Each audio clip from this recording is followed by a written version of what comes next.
سيد شعبان، ممثل دار تشكيل النشر والتوزيع. هي من افضل دور النشر المصريه، حاصلين على افضل دار نشر مصريه في 2022 في مصر.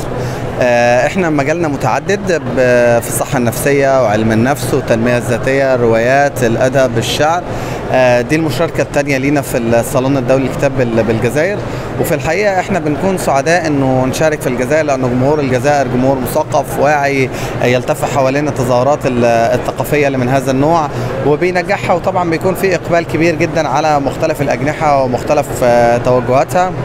واحنا في الحقيقه لما بنكون موجودين هنا بنتمنى ان المعرض يتعمل في السنه لو 10 مرات، هنشارك في ال10 مرات لانه بيكون معرض ناجح ومعرض رائع جدا. احنا مشاركين بالعديد من المنشورات. عندنا في التنميه الذاتيه دكتور حسن المزين، عنده رحله وعي لم نخلق لنتألم ليست عادله ولكن، هو من اكثر الناس اللي عندهم جماهيريه. عندنا دكتور مصطفى النحاس في مساحه نفسيه. عندنا الدكتوره نيلي شمس كيف بدأ الدايت في الروايات بعد أن تغمض عينيك، يودوس، أسيوس، كل الطرق التي تؤدي إلى روما. دي يمكن الحاجات المميزة اللي عندنا واللي بيكون عليها إقبال كبير من الجمهور الجزائري لأنه بيعرفها وبيسمع عنها كويس، ولأنه إحنا يعني من دور النشر المحظوظة كتير إنه إحنا يعني الجمهور الجزائري بيعرفنا، وإنه عندنا جماهيرية بتخلي المعرض بالنسبة لنا يكون ناجح والمشاركة تكون رائعة.